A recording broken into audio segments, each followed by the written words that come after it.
Hello everyone and welcome back to This Is MMA. If you enjoy the videos, hit that like and subscribe button. It really helps push the content out and it's really great for the channel's growth. So today's video we're going to have a little look, see who MVP could be facing next in the welterweight division. He had a fantastic debut last weekend at the UFC 299 event against Kevin Holland. It was very one-sided. MVP made Kevin look like he shouldn't even be in there with him. And you know for a fact, MVP's style is super hard to replicate in a training room. I don't know if any fighters Kevin could train with could even give him the looks or even close to what MVP brings to the table. And as the fight progressed, we could see Kevin was becoming extremely frustrated. He just couldn't get to Venom Page. Kevin was heard saying during the breaks between rounds, he is way faster than we thought. Most had Kevin pegged to beat MVP. I was leaning on MVP's side, being I'm from the same area in the UK. But I didn't think he would make it anywhere near as easy as he made it look. It was crazy. So who's next to solve the puzzle of MVP? They're going to fast track him due to his age and time left in the game. And I have 3 opponents in mind that make sense for him to fight. He has already come out saying the Wonderboy fight would be uneventful due to the very similar styles. I'll say is Wonderboy Thompson. Does that interest you? Too positive doesn't always make a positive. What will be a great fight for me and Stephen Wonderboy Thompson will look like a terrible fight for everybody else. My experience of fighting high-level points fighters and you know, at my skill, it slows everything down. Would that be my first choice? Not at all. Am I a prize fighter? And if it's presented, would I take it? Yes, of course. I sort of agree, so I don't think they're going to give him that fight, but it is tricky. It only leaves a few opponents I can see you can face. If we're going by ranks, Leon should fight Bilal, but it doesn't sell, so Dana's holding it off as long as he can. Gilbert just got beat by JDM.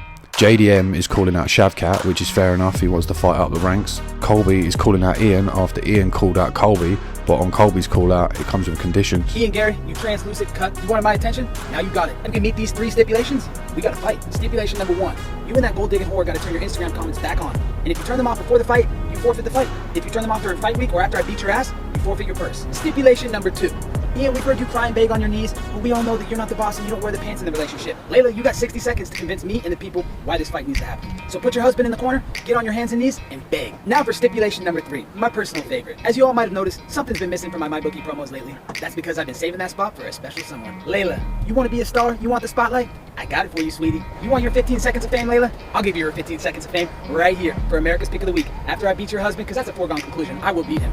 He's going to sit in the corner just like he does with all that cuck stuff you guys do, and he's going to watch while you get your 15 seconds of fame. Ball's in your court now, cuck boy. I'll have my lawyers draft up the papers. You got 24 hours. Colby does make me laugh. See if you're about that he life. goes hard and it's entertaining. So if you look at the top 10, only leaves Sean Brady ranked number 8 or Kamaru ranked number 1, but they are not the fights to make. So essentially the UFC can choose who he faces right now, as no one's signed to fight anyone that I'm aware of. Most of them literally just fought. So I think he should fight Jack Della Maddalena. That's my first choice. They should do Ian versus Colby, Bilal versus Shavkat for a number 1 spot, if they're going to keep doing Bilal dirty and feed him everyone until he loses. So they should do MVP versus JDM. I think that's the route to take. It would be a great fight and would put MVP in the top 5 to then contend for the belt. You know for a fact Dana doesn't want Bilal Leon fight. He would much rather see Ian, JDM or MVP have a crack. So the JDM fight makes most sense for MVP.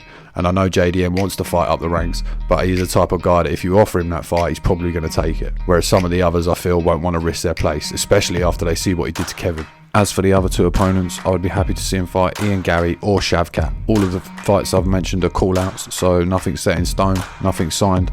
And if they want MVP in a good spot to have a shot at the title, it's either Ian, JDM or Shavkat. All 3 would be good stylistic matchups, but my money's on JDM next.